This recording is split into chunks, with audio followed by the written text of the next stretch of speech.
ప్రియమైనటువంటి సహోదరి సహోదరులారా, ఈనాడు క్రీస్తు ప్రభు తీర్పు తీర్చకుడు అని చెప్పేసి అని అంటున్నారు. పరిసయ్యుల యొక్క స్వభావం, మన యొక్క స్వభావం ఏమిటి అంటే మన చుట్టూ ఉన్నటువంటి వాళ్ళని మీద తీర్పు చేయడం. వీడు మంచివాడు కాదు, వీడు దుర్మార్గుడు, వీడు దొంగవాడు, వీడు వ్యభిచారి, వీడు సుంకరి, వీడు అబద్ధికుడు, వీడు మోసగాడు అని చెప్పేసి రకరకాలుగా మనం ఇతరులని వేలెత్తి చూపిస్తూ ఉంటూ ఉంటాం.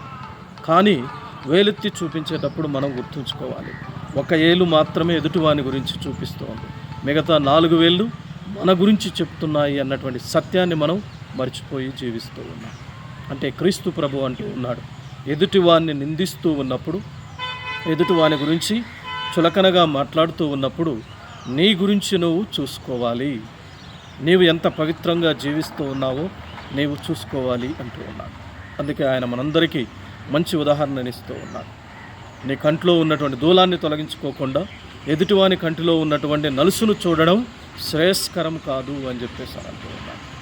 ముందు నీ కంట్లో ఉన్నటువంటి దూలాన్ని తీసేసుకో, అప్పుడు ఎదుటివాని కంట్లో ఉన్నటువంటి నలుసును చూడగలుగుతావు అంటూ ఉన్నాడు.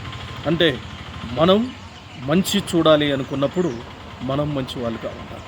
అప్పుడే ఎదుటి వాళ్ళలో ఉన్నటువంటి మంచితనాన్ని మనం గుర్తించగలుగుతాం, వాళ్ళని పొగడగలుగుతాం, వాళ్ళ గురించి గొప్పగా మాట్లాడగలుగుతాం. అంటే ముందు మనం మారాలి, మన యొక్క ఆలోచన విధానం మారాలి. మనం వేరే వాళ్ళని చూసేటటువంటి విధానం మారితేనే మనం ఎదుటి వాళ్ళలో పవిత్రతని, మంచితనాన్ని, దేవుని యొక్క రూపాన్ని చూడగలుగుతాము అని చెప్పేసి అని అంటూ ఉన్నారు. కాబట్టి ఒక్కసారి ఆలోచన చేద్దాం, మనం ఎదుటివారిలో ఉన్నటువంటి సుగుణాలని, మంచితనాన్ని చూసి వాళ్ళని మెచ్చుకునేటటువంటి వరాన్ని ఇవ్వమని ఆ దేవుణ్ణి ప్రార్థన చేద్దాం. యేసు ప్రభు ఎప్పుడు కూడా ఎదుటివానిలో ఉన్నటువంటి సుగుణాన్ని చూసి మెచ్చుకున్నాడు. ఆ యొక్క స్త్రీ యొక్క విశ్వాసాన్ని మెచ్చుకున్నాడు. ఇంతటి విశ్వాసాన్ని నేను మన వాళ్ళలో ఎక్కడ చూడలేదు అని చెప్పేసి అని ఆమెను మెచ్చుకుంటూ ఉన్నాడు. అలా మంచి చూసేటటువంటి గుణాన్ని, మెచ్చుకునేటటువంటి గుణాన్ని దేవుడు మనకి ఇవ్వాలి అని ప్రార్థన చేద్దాం.